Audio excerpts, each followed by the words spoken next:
क्या आप वहां जागकर वापस जा रहे हैं? ये बहुत ही बढ़िया प्रश्न है। क्यों? मुझे लगता है कि यह चर्चा के लिए एक महत्वपूर्ण प्रश्न है। इसका संबंध जागृति से पहले, पहचान में प्रारंभिक बदलाव से पहले संदेह से है।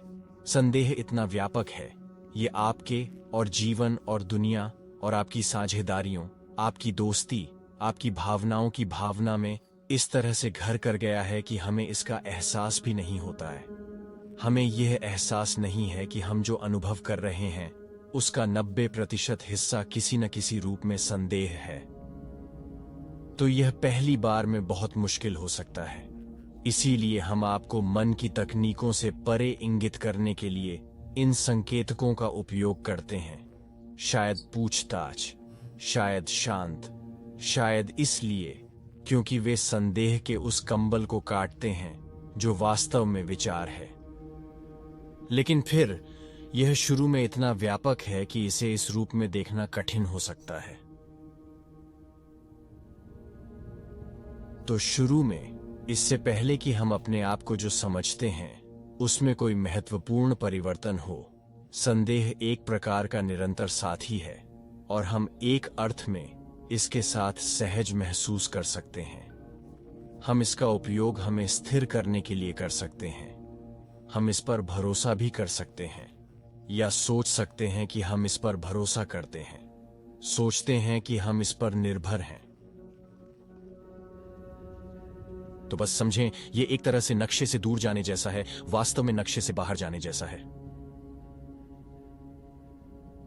तो इस वजह से संदेह की इस व्यापकता के कारण अक्सर लोग जागने से पहले किसी न किसी रूप में यह प्रश्न पूछेंगे, यह ऐसा है, ठीक है, लेकिन अगर मुझ में जागृति है तो क्या यह दूर हो सकती है? सही है, लगभग ऐसा कि आप उस संभावना से डर रहे हों। साथ ही आप लगभग यही चाहते हैं कि उत्तर हां हो। आप अपने लिए इस संभावना, जागृति की इस संभावना को कम करने में सक्षम होना चाहते हैं, क्योंकि आपको लगता है कि यह आपको कहां ले जाएगा। यह एक अर्थ में कुएं में जहर डालने की तार्किक भ्रांति या शायद रेड हेरिंग जैसा ही कुछ है। मेरा विचार है कि ठीक है, अगर मैं इसे अस्वीकार कर सकता हूं कि यह वास्तविक, प्रामाणिक, अपरिवर्तनीय है, तो अभी जो कुछ भी है वह मुझे उलझन से बाहर कर देगा। मुझे उतनी मेहनत नहीं करनी पड़ेगी। मुझे उस चीज का सामना नहीं करना पड़ता जिसका मैं सामना नहीं करना चाहता। मुझे वास्तव में जाने नहीं देना है। तो यह एक प्रकार का मनोवैज्ञानिक तंत्र है, संदेह नेटवर्क का हिस्सा है जिसके बारे में मैं बात कर रहा था, जहां से यह प्रश्न कभी कभी कुछ लोगों के लिए आता है। उन मामलों में यह दिलचस्प है क्योंकि मैं जागरूकता को जानता हूं। मैं इसे अपने चेहरे के सामने देखता हूं। मैं जानता हूं कि आप पहले से ही वही हैं। तो आपका संदेह मेरे लिए कुछ नहीं करता, इस संदेश या प्रसारण के लिए बिल्कुल भी कुछ नहीं करता। हालांकि मैं इसके प्रति सहानुभूति रख सकता हूं, लेकिन मैं देख सकता हूं कि इससे कितना कष्ट, निराशा और चोट हो सकती है। मैं यह सब समझता हूं और साथ ही इसे महसूस भी करता हूं। आप मुझे यह समझाने नहीं जा रहे हैं कि आप जाग नहीं सकते। और कभी कभी मुझे लगता है कि लोग चाहते हैं कि मैं भी इसमें शामिल हो जाऊं। वे मुझे जागृति और आध्यात्मिकता के साथ अपने सभी संघर्षों के बारे में एक बहुत लंबी कहानी बताते हैं, और यह उनके लिए फिर से काम नहीं कर रहा है। मुझे सहानुभूति है। साथ ही मैं देख सकता हूं कि वे वास्तव में खुद को स्थिर करने के लिए उस कहानी का उपयोग कैसे कर रहे हैं, और यह वास्तव में लोगों को उत्तेजित कर सकता है यदि आप उन्हें इसके बारे में बताएं। और मैं हमेशा इसे सीधे तौर पर इंगित नहीं करता, लेकिन मैं कभी कभी ऐसा करता हूं, क्योंकि ऐसा लगता है, अरे क्या आप मुझसे ईमानदारी से पूछ रहे हैं? क्योंकि मैं तुम्हारे प्रति ईमानदार रहूंगा। मैं तुम्हें सच बताऊंगा। मैं तुम्हें दिखाऊंगा कि तुम स्वयं को स्थिर करने के लिए क्या उपयोग कर रहे हो। और कभी कभी इस प्रकार के प्रश्न धूम्रपान का हथियार बन जाते हैं। अब मैं इस प्रश्न का उत्तर थोड़ा व्यावहारिक तरीके से भी दे सकता हूं, और वह यह है कि एक बदलाव आने के बाद, पहचान में बदलाव आने के बाद पीछे मुड़ना संभव नहीं है। अफवाह से नहीं जाना है, क्योंकि वापस जाने के लिए कोई रास्ता नहीं है। आप कहीं से कहीं और नहीं गए। समय के साथ चलने का भ्रम, समय और स्थान में अलग अलग रहने का भ्रम, व्यक्ति की पहचान होने का भ्रम एक तरह से बड़ा झटका लगा है और इसे झूठा माना जाता है।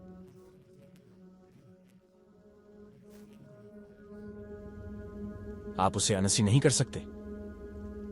आप विचारों में फंस सकते हैं, आप भावनाओं और भावनाओं के प्रतिरोध में उलझ सकते हैं। आप भ्रमित हो सकते हैं, आप विचलित हो सकते हैं, आप अलग हो सकते हैं। प्रारंभिक जागृति के बाद भी ये सभी चीजें हो सकती हैं, लेकिन अंतर्दृष्टि अभी भी मौजूद है। और यह वास्तव में दिलचस्प है और यह वास्तव में मजेदार है, क्योंकि इसकी पुष्टि मुझे बार बार की जाती है, तब भी जब किसी की शिफ्ट होती है और वे इस पर थोड़ा संदेह करना शुरू कर देते हैं। 1 मिनट रुकें, मुझे नहीं पता क्या ऐसा हुआ, और फिर वे लगभग तुरंत ही इससे बाहर निकल जाते हैं और चले जाते हैं। ओह, मैं समझ गया। हालांकि ये विचार हैं, मैं देख सकता हूं कि ये मेरे विचार कैसे हैं, और फिर भी मुझे आश्चर्य होता है ना? आप देख सकते हैं कि वे विचारों में थोड़े उलझे हुए हैं, और फिर भी इसके नीचे एक स्पष्टता है। लेकिन इससे भी महत्वपूर्ण बात यह है कि अक्सर मैं उनसे इस उपस्थिति के बारे में बहुत सीधे तरीके से पूछूंगा, और तुरंत ही मुझे यह स्पष्ट हो गया कि वे ठीक ठीक जानते हैं कि मैं किस ओर इशारा कर रहा हूं और किस बारे में बात कर रहा हूं। और ये कोई ऐसी चीज नहीं है जो जागने से पहले लोगों को स्पष्ट हो। आमतौर पर कुछ लोगों के पास इस पर कुछ स्पष्टता होती है, लेकिन यह सबसे स्पष्ट चीज नहीं है, सबसे स्पष्ट चीज नहीं है। इसलिए मैं लोगों को इस पर वापस रीडायरेक्ट कर सकता हूं, और यह तुरंत उनके साथ क्लिक करता है। तो जागने के बाद एक बड़ा अंतर होता है, लेकिन आपके व्यक्तिपरक अनुभव से, जिसके पास जागृति होने की कहानी है और वह इसे याद कर सकता है, वह जागृति नहीं है, और आप इसे जानते हैं। लेकिन फिर वे विचार कुछ समय के लिए चिपचिपे हो सकते हैं। ऐसा लग सकता है कि कहानी वास्तविक है, और इसकी एक अलग व्याख्या हो सकती है, जैसे कि वास्तव में ऐसा नहीं हुआ था। लेकिन यह सब वास्तविक, विचार आधारित और अंततः बकवास है। इसके नीचे क्या है, यह मायने रखता है। वास्तव में जो नीचे है, जो किसी भी विचार, व्याख्या या विश्वास से अधिक प्राथमिक है, वही सब मायने रखता है। चाहे हम किसी ऐसे व्यक्ति के बारे में बात कर रहे हों जिसने इस विषय के बारे में कभी नहीं सुना है, जिसकी पहचान में कोई बदलाव नहीं आया है, या किसी ऐसे व्यक्ति के बारे में जिसके पास गहरी अंतर्दृष्टि है, जहां पहचान संरचनाओं को बड़ा झटका लगा है या पूरी तरह से भंग हो गया है। इससे कोई फर्क नहीं पड़ता कि आप उस स्पेक्ट्रम पर कहां हैं या स्पष्ट रूप से आप कहां हैं, उत्तर हमेशा यही होता है, और यह हमेशा एक जैसा होता है, और यह कभी कोई विचार नहीं होता है, और यह हमेशा तत्काल, निर्दोष, सरल, प्रत्यक्ष, कालातीत होता है। यही वह जगह है जहां मैं हमेशा किसी को वापस आपकी ओर उन्मुख करने जा रहा हूं, चाहे कुछ भी हो, किसी भी तरह से। वह आता जाता नहीं है, इसे खोया नहीं जा सकता। अब इसके खो न सकने का कारण यह है कि यह कभी मिला ही नहीं, यह कभी खोया नहीं है, यह अस्पष्ट नहीं है, यह कहीं और नहीं है।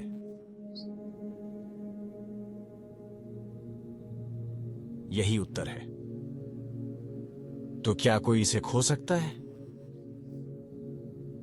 किसी के होने का एहसास इसे अस्पष्ट कर सकता है।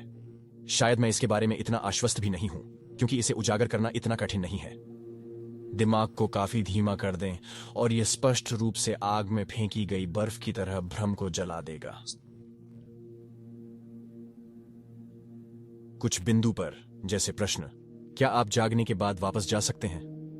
बस अर्थ खो दें, क्योंकि बैक का मतलब क्या है? यहां बिल्कुल भी कोई पीछे या आगे नहीं है। और आप कौन हैं जो आपके किसी अन्य पिछले संस्करण पर वापस जा सकते हैं, जैसे विंडोज ऑपरेटिंग सिस्टम या कुछ और? ऐसा नहीं है कि यह वहां नहीं है। तो यह और अधिक स्पष्ट हो जाता है। वास्तव में भौतिक